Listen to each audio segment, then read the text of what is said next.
back to Retrieving Sanity with your podcast host Keegan, and this is your podcast for all mental health, addiction, recovery issues, and topics. And today we have a very special guest, and her name is Dr. Heather Marie Gessling. Actually, it's just Dr. Heather Gessling, right? Yeah. That's just my middle name, but yeah. Fair enough. So how are you doing today, Doctor? Good. I'm so great. How are you? I'm doing well. Thanks for asking. Getting ready to be snowed in, so that's a little exciting. But what you do is work with people and on the physical Mhm. aspect of things because you're a Mhm. doctor, an MD. Mhm. Yeah. So Indeed. Mhm. you like to also work with internal family systems, is that right? Actually, you know what? Why don't we just back it up? Introduce yourself to us. Why don't you let us know who you are, what you Mhm. do, stuff like that? Sure. I'd love to. I'm a family medicine doctor, and I feel like I knew that I would be a doctor my whole life. As far back as 5, there was never any other option in my mind. It was like just that's what I was going to grow up and do, and that is what I grew up and did. And I love my job. I am so family medicine involves treating all ages, all conditions. You have to pretty much kind of have an idea about everything in order to manage patients properly. And so, going through a lot of life experiences, I learned about internal family systems recently, and the impact that it has had on my patients is, and first of all, on my life, is just so amazing. Like the concept seems to be all encompassing. It explains so many things. And I don't know if you guys have talked about internal family systems before. Do you guys kind of know? Yeah. A little bit. Um, little, and I'll get into that. Um, I'm a mother. I have 3 children, wife, and have been a Christian my whole life. I'm going through a change with my spirituality because I feel like I've learned a lot of things, a lot of truths, and one of the things that helped me get to truth as far as spirituality was internal family systems. And the book that I read that started it off was a book called Altogether You by Jenna Mearsma. She's a Christian, and it's based off of a book by Dr. Richard Schwartz, who uh, wrote the book No Bad Parts several decades ago.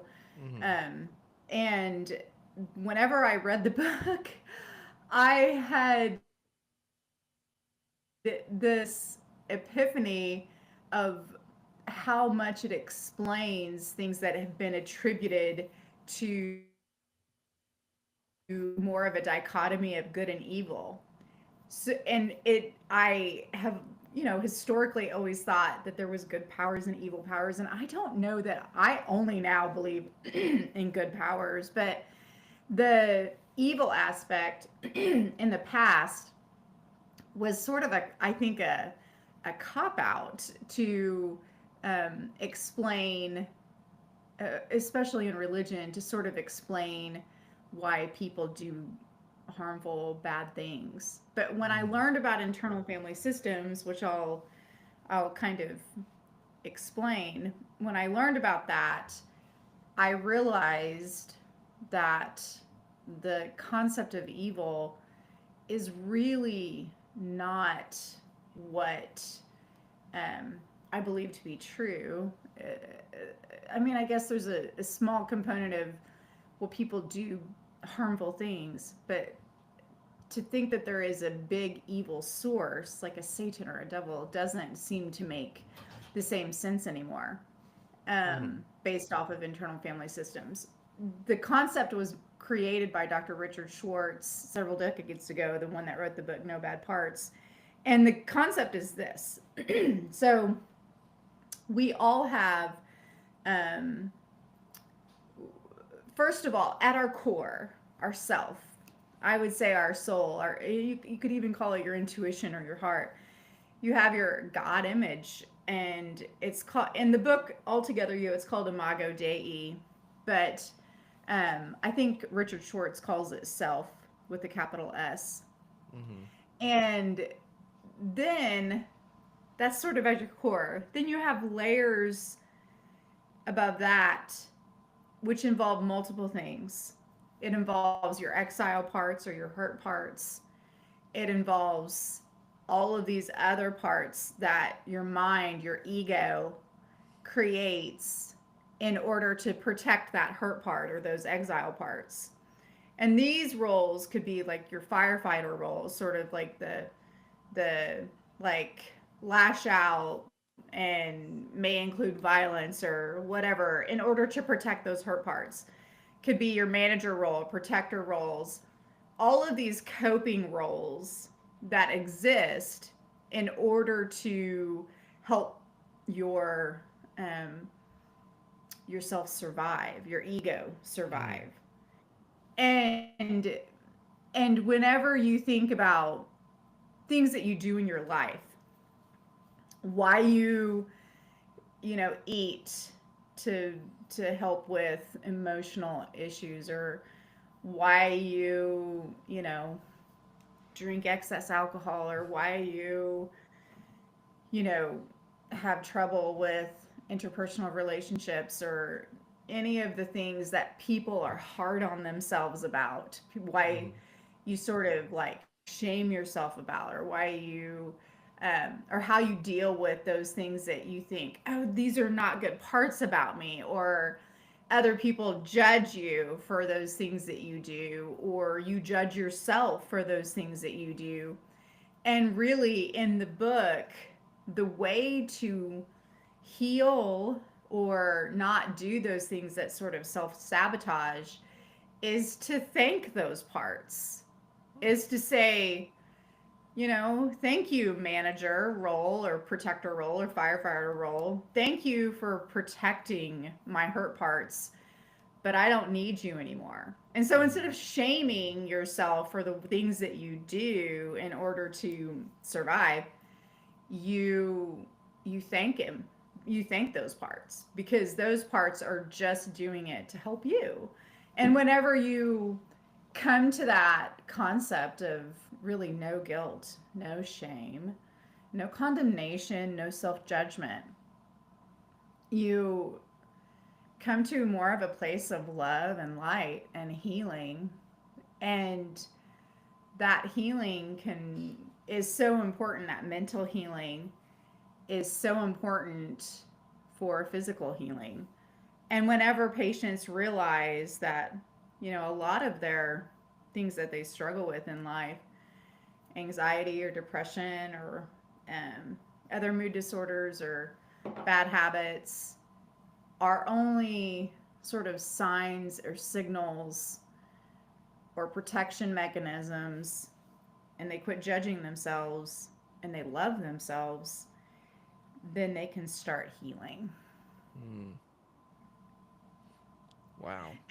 And so whenever you realize that the the the societal concepts or religious concepts that have been so prevalent in how you think about yourself, how you deal with everyday life, how you deal with other people around you, how you manage relationships, when you sort of break it down and you realize that a lot of things have actually caused more harm than good, and you see only good in yourself, and you, instead of sort of the religious concept of we're sinners, or the religious concept of shame or guilt for certain actions, or the societal concept of why do you do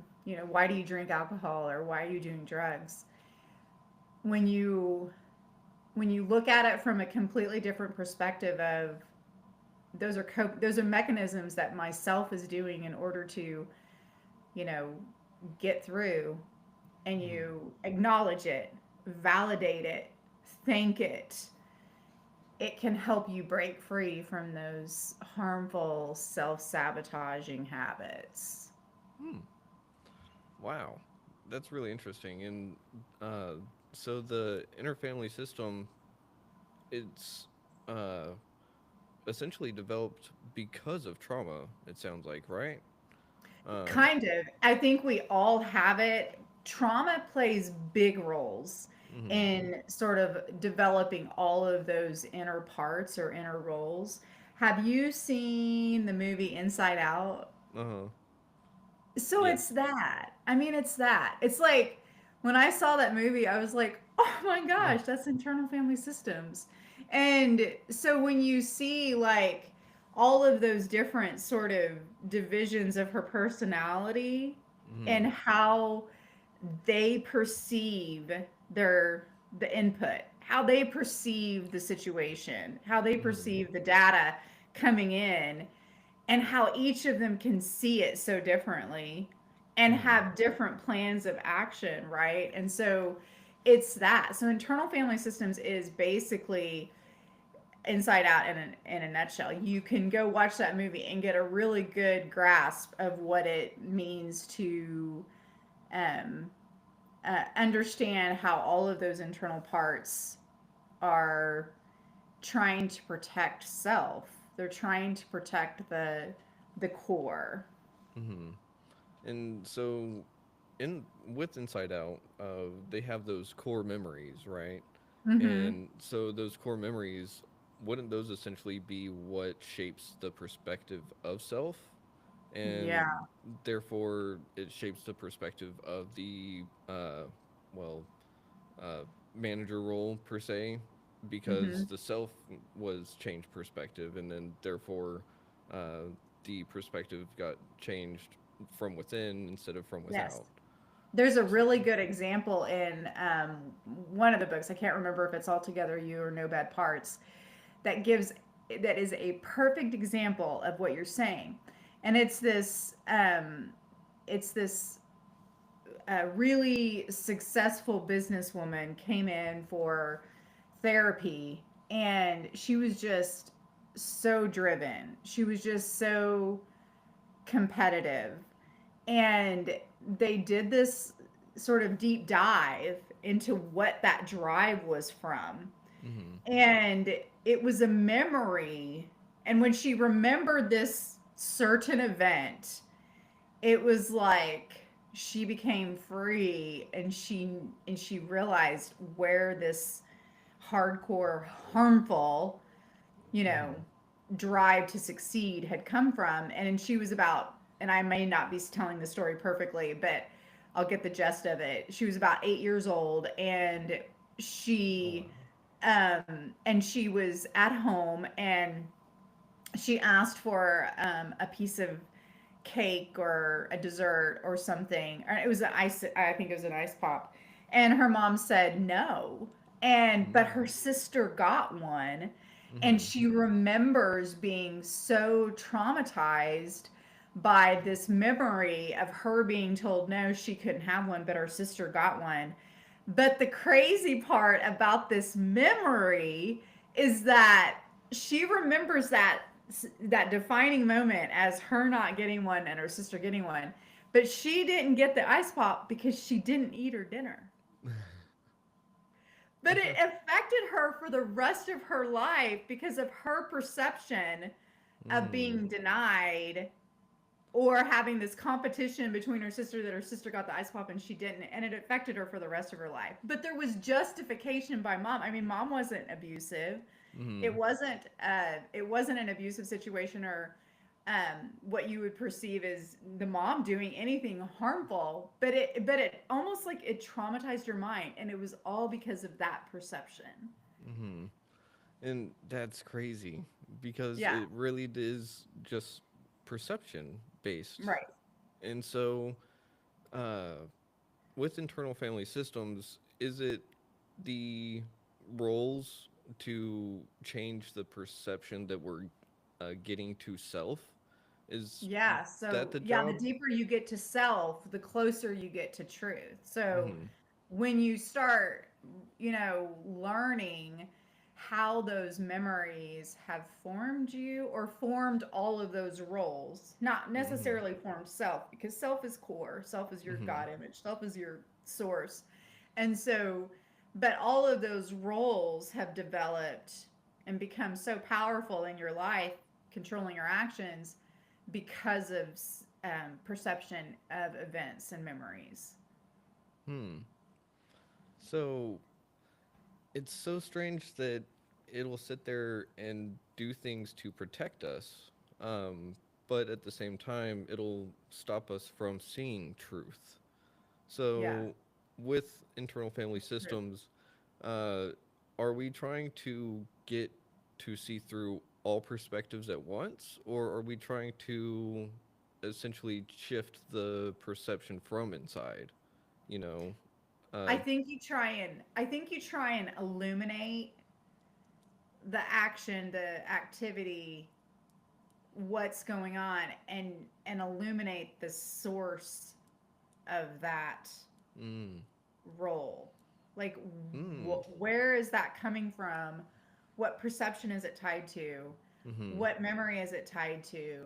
What event? What traumatic event? Or even non traumatic event, but it was still a significant event. mm-hmm, What has created that role? You know, what mm-hmm, has created that um, sort of I I don't know if I would call it personality flaw, but it becomes a significant actor in your mm-hmm, life that is only trying to protect those exile or hurt parts, but it becomes damaging mm-hmm, because you're not acting from your core, yourself, your love, your God image. You're acting from that aspect of your ego that is mm-hmm, just trying to protect the hurt part or the exile part.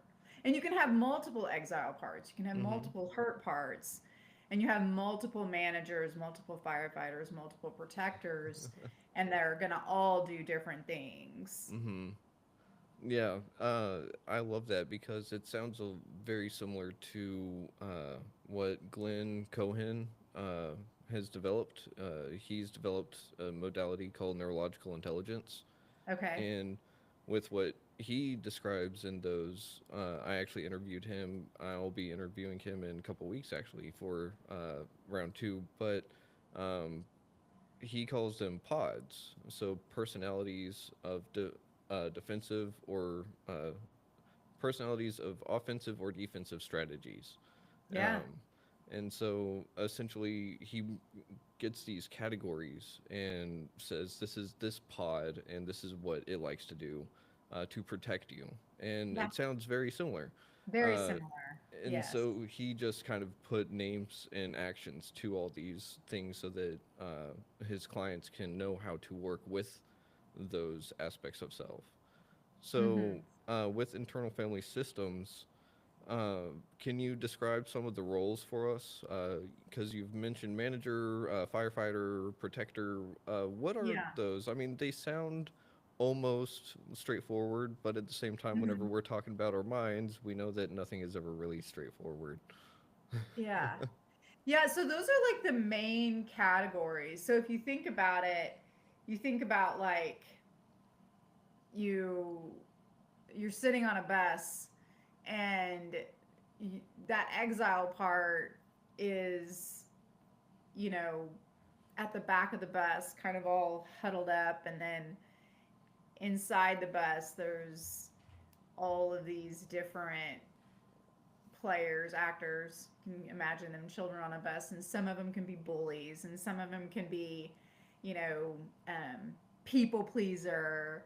Some of them could be, you know, the class clown or whatever. Mm-hmm. but their main reason for being on that bus is to protect the exile, the hurt, Hmm. the small part, this the lonely, shy, withdrawn self that has been damaged in whatever way. Mm-hmm. But they're there to protect that, and the way they will do it is all of their different traits or techniques. And the bully part, you know, You don't consider a bully a a a good person, right? Mhm. But the bully considers himself a good person because he's there to protect the exile. Mhm.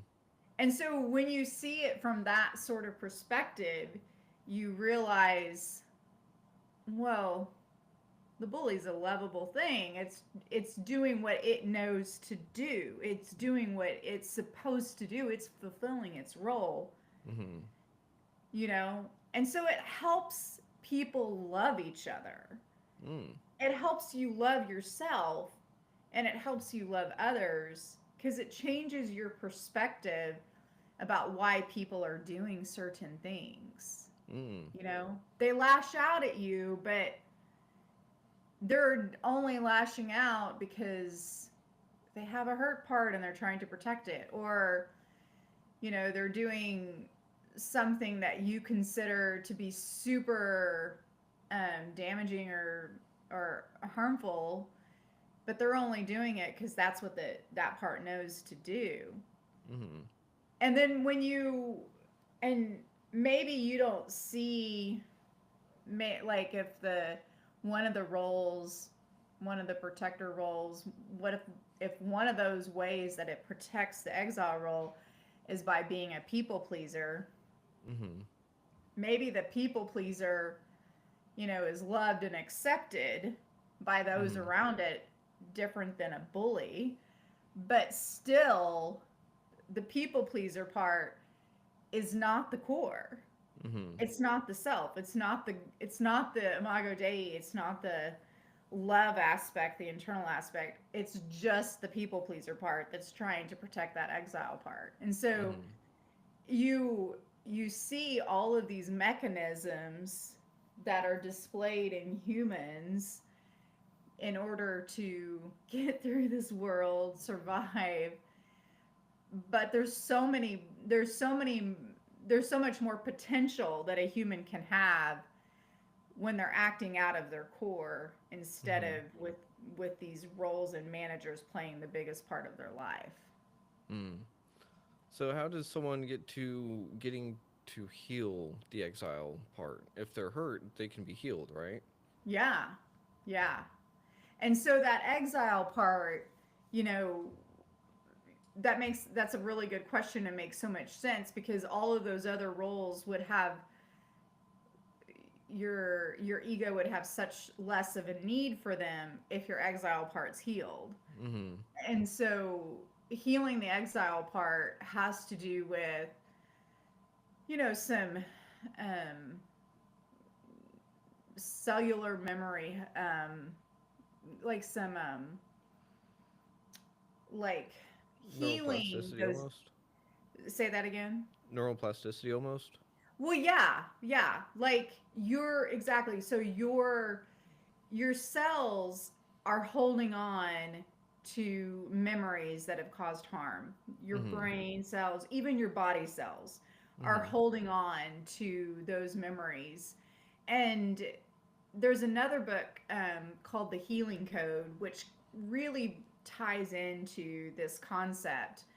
And it has to do with the fact that we're light beings, we're quantum, we have light energy radiating from us. Mhm. And the the coolness about that is that you can use your own light energy and sort of direct it back to yourself as a healing mechanism. Hmm.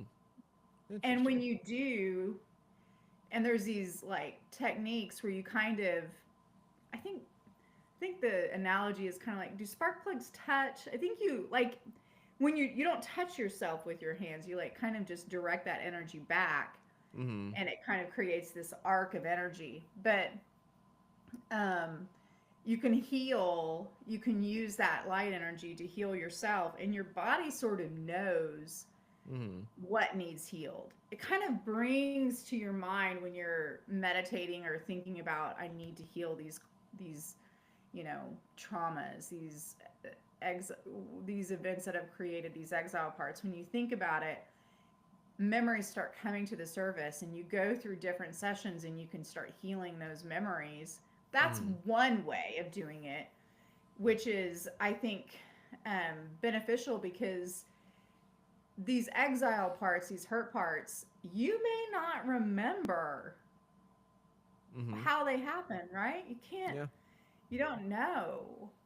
And even a lot of times, if it was a traumatic event, your brain's going to protect you and prevent even you from allowing yourself to access that memory. Mm-hmm. And so, whenever the healing code, I love because it helps bring to the surface memories that you either don't remember, haven't thought about, or think are insignificant. And it takes the severity of those memories, takes it from like a 10 or whatever when you think about it, the pain of it, the hurt of it, down to like a 1 or a 2. And Mm-hmm. it removes its power. It Mm-hmm. removes it removes the grip that it has on you. And the importance of that in physical healing is that dis-ease, think about it as DIS-EASE, dis-ease, disease, chronic illness, cancer, they happen 90, high 90, like 98, 90, I can't remember. The book The Healing Code goes into all the science about that, but they happen almost 100% of the time because of stress. Mm-hmm. And the stress is your cells having to deal with traumatic memories. Hmm. Your cells hold that trauma. Your cells hold all your body cells. Your cells are holding that negative energy. And Hmm. so when they do, it removes it, it lessens the ability for your cells to go do all the things that they're supposed to do, like support a functioning immune system, support a healthy metabolism, all of those things, because they're having to manage that negative energy, that stored cellular memory. Mm-hmm. And so, whenever your cells are no longer burdened by those stored cellular memories, then they get to function efficiently. Then you can have a fully functioning immune system in order to fight off cancer and infection and all of those things. Mm-hmm. And the basis of cancer is is really a metabolic dysfunction, mostly within your mitochondria. And your Mm-hmm. mitochondria are the energy producing organelles within your cell that are that that produce ATP, your energy molecule, adenosine triphosphate, and it makes that energy molecule for every part of your body, for your Mm-hmm. immune system to function, for you to, for all of your organs to function, for your metabolism to function. And so, but when your mitochondria are burdened or, weighed down by so many traumas or bad memories, it doesn't get to do its job. Mm-hmm. So the basis of healing physical is almost always removing past or current stress, which is typically, commonly, mostly going to be mental and emotional stress. Hmm. Wow. And how far back can you heal with internal family systems? I guess you can go all the way back, right? I would say all the way. Yeah. Um, and you had mentioned earlier about how some people may not be able to remember the incident that caused roll to pop up and take the actions that it does. So Right. what can someone do to help access that memory again? I mean, I think the best way is through the techniques in the Healing Code book by Dr. Alexander Lloyd, or meditation or Mm. prayer. All of it is basically, I would say, you sort of can expect or manifest healing. You can say, I want I want to be healed of those memories. I want to, if I need to remember those memories, bring it to my attention. You can pray Mhm. to, you know, pray to God, pray to the source, pray to the universe to make that happen, to Mhm. bring it, you know. And that's the energy that you're using whenever you use the healing code. Oh, okay. And Mm-hmm. so, man, there's a bunch of questions, and they're all really good. But there's one thing that you touched on, and it had to deal with morality. Mm-hmm. And it was way in the beginning, but that was one thing that I kind of wanted to ask you about with the internal family systems. And you kind of touched on it a little bit more whenever Mm-hmm. you talked about how the bully is doing what he's doing to protect the hurt part of self. Yeah. So, with that being said, whenever the hurt parts start coming back to, uh, well, hang on. That's not the way that I actually wanted to phrase that question. Mm, I'm sorry. That question. Oh, so uh, whenever we look at it from the morality standpoint and our Yeah. perspective starts to shift and Right. we understand why the bully's doing what the bully's doing and the exile part starts to heal a little bit, Mm-hmm. um, that helps release some of that stress, I would say.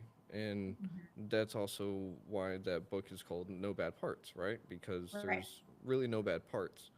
Right. But the way that a lot of us are raised in today's society is with the thought that I did this, so I'm bad, or I Yes. didn't do this, so I'm So bad. I'm good. No, or I didn't, or Mm-hmm. even the opposite where I didn't participate in those bad things, so now I'm good, you know. Mm-hmm. And Yeah. so there's that dichotomy that's wrong. Mm-hmm. So our worth, our our inherent worth comes from ourself, Mm-hmm. not from our actions. And that's how society that's different than religion and society, right? Mm-hmm. They're not, Yeah. I mean, we, as a generalized concept, we say, oh, you're a human, you have value, you have worth. But Mm-hmm. when they break it down, when society and religion break it down, it's really still about what do you Yeah. do? Yeah. You got that little hierarchy of sorts. You know. Oh no. Did we lose you?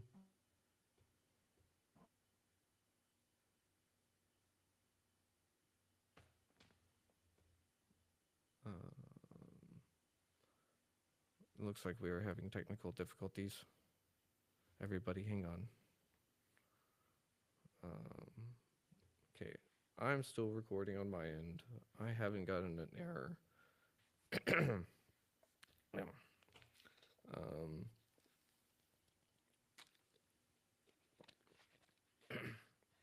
I think that she might be having issues. Yep, there it went. Ah, that sucks. Hmm. So, anyways, this is um, retrieving sanity with Kian. So let's see if she pops back in. Just a minute. Um, but yeah, this is super interesting stuff. So healing internal self and actually helps heal physical self. So we're about to dive into that. But I was wanting to ask her, whenever we realize self is not so bad, that should release stress that we hold on ourselves, right? So that should help free up some of that cellular energy. And it's really cool that this stuff is actually being backed up by science and that we have an actual, like MD doctor being able to talk to us about all of this. Um, it does seem that the connection is dropped, probably not coming back on. I think my internet's fine. It looks fine. uh, network. How is my network? Wi-Fi. Okay. Um, Here, you know what? Internet speed test. Internet speed test. All right. What am I at? That's not bad. For while I'm streaming, that's not bad. Oh, hey, she's back. Cool. It's not me. That was bad. Sorry. Hey, I don't know what hey, happened. you're back. It's okay. It happens. You know, it's just part of technology. Yeah. Sometimes it works real good, no hiccups, no nothing, and then other times it just won't work for anything. Just quits. Yeah. Yeah. So yeah, we were saying so society and religion will say, well, you have inherent value, but when you break it down, it really still comes down to, well, what are your actions? What have you Mhm. done, good or bad, that has, created value in the minds of those around you instead of you inherently holding that value because you're, a child of God, you're a human. Mhm. And that's one of the things too is that I know in my walk of recovery, I've found that it's freeing whenever I. Nope. And well, I'll finish my thought. It's freeing whenever I release myself from the confines and constraints of other people's thoughts and opinions of me and what I should be doing or not doing, you know. Um, and it's one of those things that is really difficult to do sometimes, though, because a lot of us really want. Nope, there you There we go. go. I don't know what's going um, on. uh, let's see. I wonder. We have someone watching. Uh, let's see. I can close my other like two tabs. See if that helps it out. Yeah. Let me Yeah, I had two tabs open too. I closed those. Yeah, I'm just gonna close anything and everything that is not this window. All right. Yeah. Um. So, let's see. Where were we? Oh. So, uh, yeah, you're right, and that's one thing that I don't like about those kind of structures. You know, but it does seem that whenever it's, and I say that because whenever we find ourselves living in the confines and constraints of other people's ideas and opinions of myself, that's whenever it gets Mhm. really difficult to do things. And so it sounds like Mhm. inherent value is saying, I don't need to be living in the cage that you made for me, essentially. Yeah. Yeah. So, Right. Yeah, and so and religion definitely puts you in a cage. mm-hmm, Um, you know, the that I feel like is causes harm a lot of the times because of that um, sort of the from the very beginning that mentality that you are broken, mm-hmm, that you're not whole, that you have, you've been born as sinner, or you've been, you need to be fixed, that you mm-hmm, can't trust yourself. There's scripture that says the heart is deceitful. I mean, all of these things that make you not think you're good, or that mm-hmm, you have true inherent value, or that you can believe in your heart and your intuition to guide you. There's so mm-hmm, many things that create within religion that create mental harm, and that can lead to a lot mm-hmm, of physical harm and a lifetime of distress or stress. mm-hmm. And so, whenever we find ourselves really stressed because we're living these confines and stuff, what are some of the ways that you've been able to see people kind of start to break out of those cages? Does that make sense? Yeah. So I have a good example of that. I have a I have a really good example of that. I had a patient who is an amazing basketball player, and she got a full ride scholarship to a university, and there were a lot of things that were happening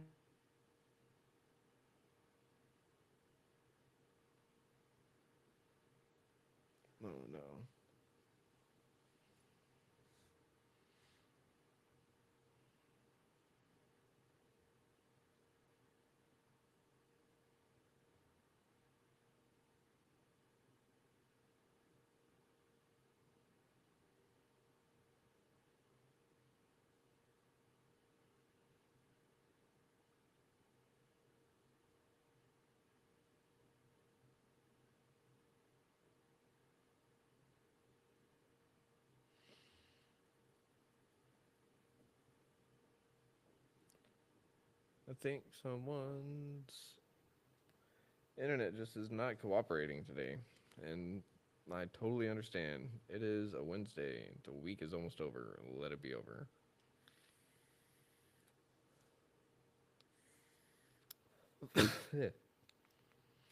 Why don't you work?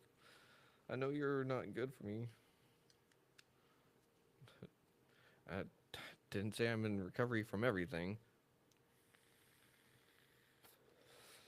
I don't smoke cigarettes anymore, though, so at least I don't have a bad smell and taste all the time. But, no. Let's see.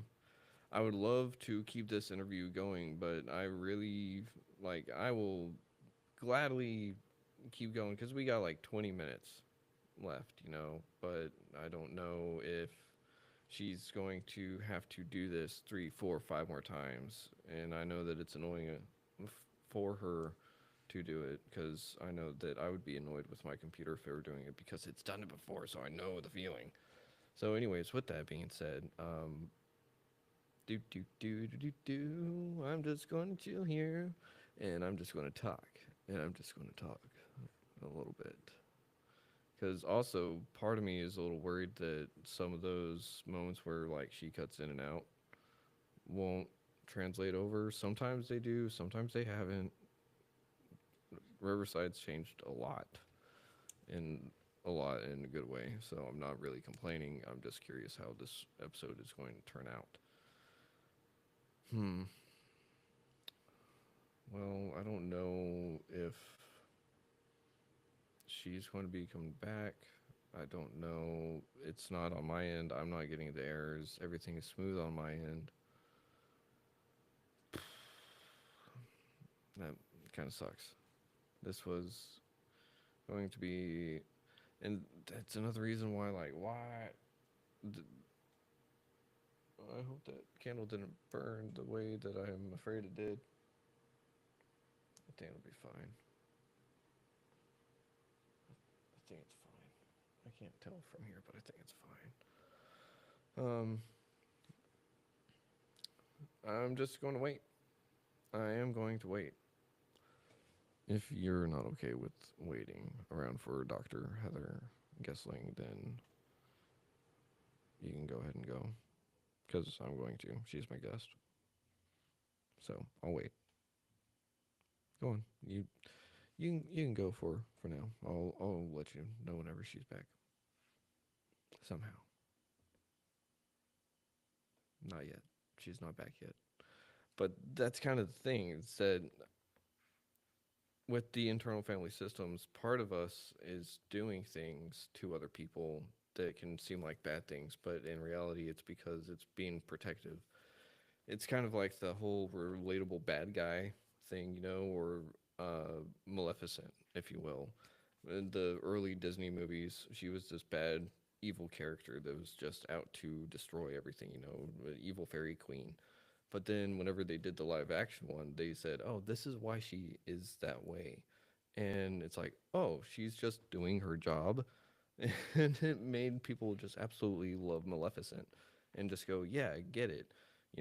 And so that's the same kind of thing that working on internal family systems will do for someone is empowering someone to sit there and say, look, I have value, I have worth. You're not going to tell me what I'm worth because I know my worth, essentially. But it goes a whole lot deeper than that, too, because you have those different aspects of you that do different things for different reasons, for different parts of you. And I personally am one of those people that I'm going to have to sit there and do all sorts of. Oh, hey, she's back in. Okay, here we go. Ready, set, bam. And you're back. I don't, this is really bad. I have never had this happen. I don't know what uh, is the universe saying about this right now. maybe it's maybe we're being shut down. The information's so good. yeah. Well, I mean, I am uh, in a place that is about to have a storm. Uh, we That's do have true. that winter Yeah. storm coming through, so I mean, Oh, I bet that's what it is. I checked my internet speeds and stuff, and they seem okay. but at the same time, that doesn't reflect what is actually going on. That's just what my computer Yeah. sees. I've got full good speed and signal. I don't know. I don't know what's going on, but we can finish out that story and try and get through it. Yeah, for sure. Yeah. Yeah. Okay. Yes. So what I was saying is I have a great story of really the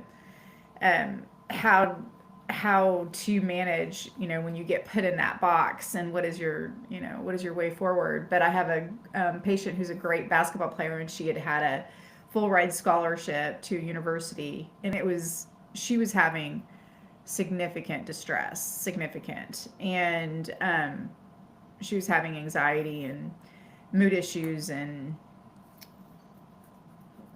things were not going well with the situation she was in. But the Hmm. part of the distress was happening because of the sort of the feeling of need to fulfill a role, or to make people happy, or to make the coach happy, or to make the family happy, or to, fulfill that societal role of going and being a great basketball player and getting a college degree.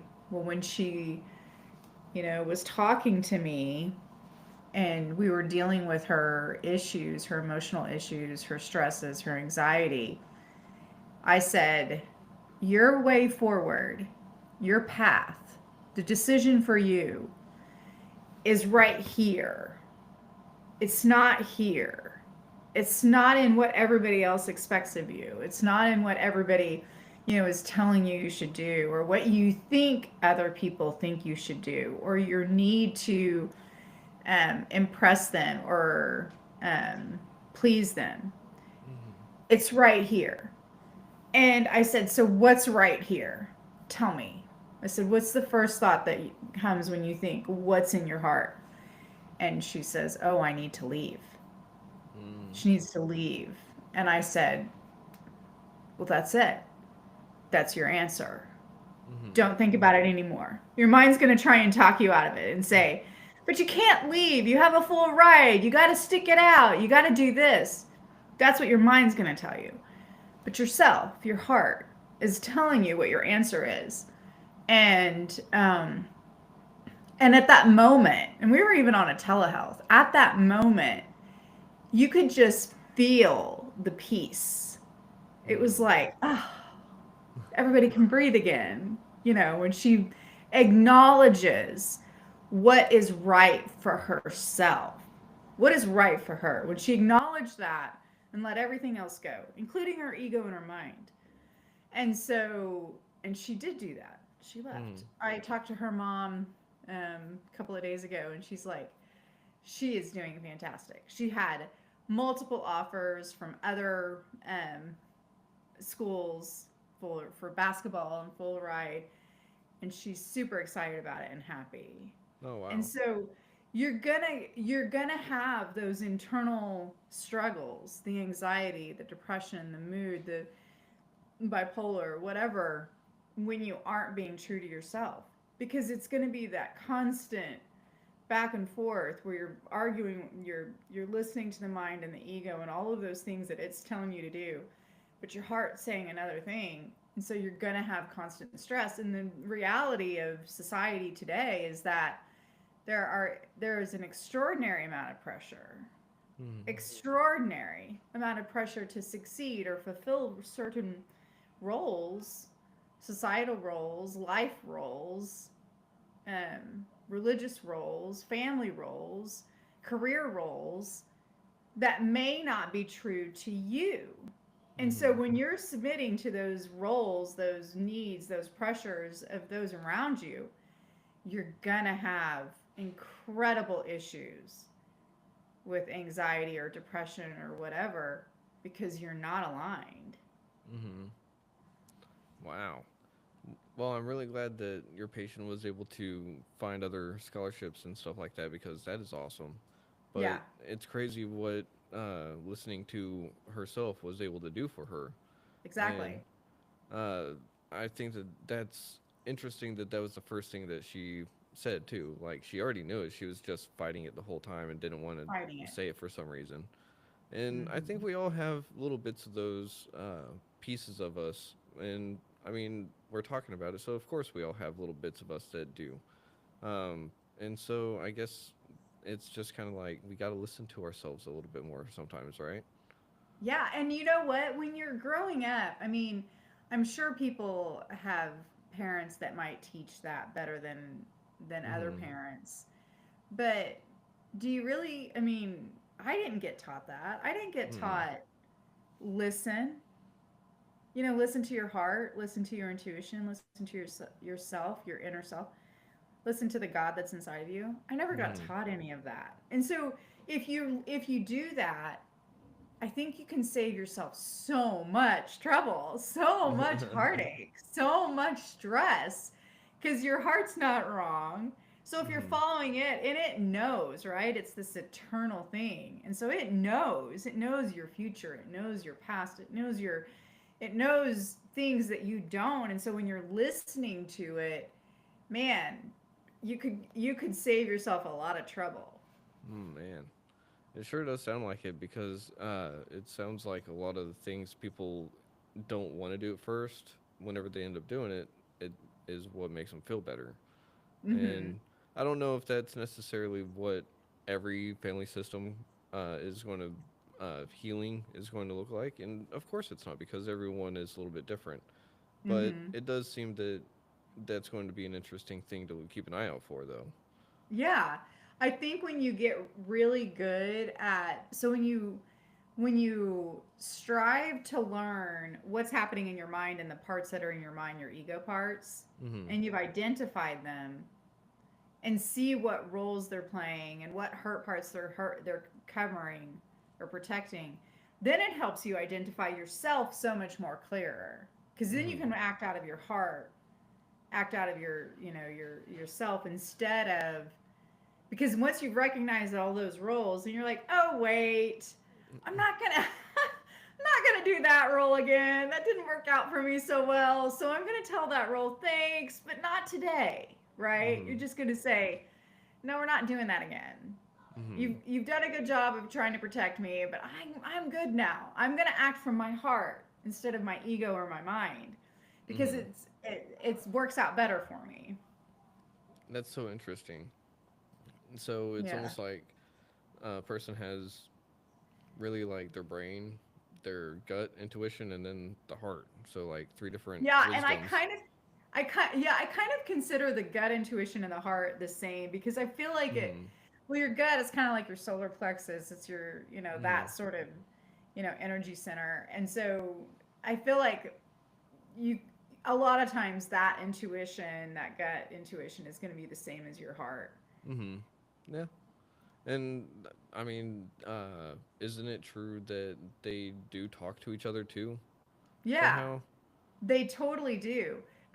It's really interesting because your heart is going to talk to your mind and your Mm-hmm. heart can talk to your gut. They're full of neuronal pathways Hmm. that That connect. And that's your so heart, strange. yeah. So biologically, physically, your heart is full of neuronal channels. You think it's the mind, but in reality, it is your heart is full of neuronal pathways, your gut is full of neuronal pathways, and they're all talking to each other, sending signals and communicating. And so you can see your heart as just as much of a neural being or neural organ as your mind. So whenever people say listen to your heart and follow your heart, it's absolutely 100% legitimate and backed up by science. Exactly. Isn't that incredible? It's so great. It gives me chills. It's amazing. That is really crazy. And it's something that, like you said, we're not really taught that kind of thing early on in life. Not all of us, at least. And I know myself, I'm sure my parents tried to instill some of that in me, and the parts that they tried to, I'm sure, sticked, but I just can't remember everything. But, Mhm. like, emotional regulation, that definitely wasn't one of them. Mhm. Following certain parts of myself, that definitely wasn't one of them because, Mhm. I mean, otherwise I probably wouldn't have ended up as an alcoholic for a while. But that's not to say that that is on them. That is to Yeah. say that is what I did with my exile parts. That is what Yeah. I ended up Yeah. doing. So it's on Hmm. me. I just want to make that clear for anyone that wants to go, well, so and so, and start pointing fingers at other people. No, if you have any problems, it's because you decided to put them on and just drag them with you.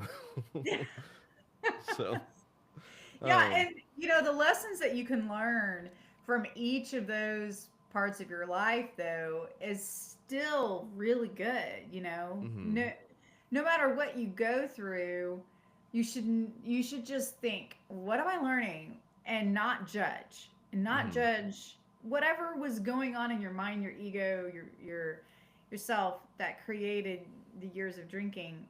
It's you learned, and you're not going to judge yourself, and you were just doing the what you knew to do. mm-hmm. And I think that that's one of the really important parts is to not judge. And Hmm. again, that's because we're trying to live within the confines and constraints of other people and what society and religion think. And so, That's right. you're um, also you're also an eternal being that's living it within the confines and constraints of a human body, mm-hmm, which adds complexity. And when you add in that complexity, you have to never judge. You have to know that there is there is this, you know, human meat suit that has chemicals and hormones and all of these things that are kind of running it, that you're kind of, that as a when you're an eternal being in a human body, you're kind of slave to those things, mm-hmm, you know the yeah, whether or not it's a chemical issue or whether or not it's a hormonal or whatever, you're having to live in that and deal with that. mm-hmm, It's not an excuse to say, well, I have this medical problem. I think everybody can basically heal from almost any issue.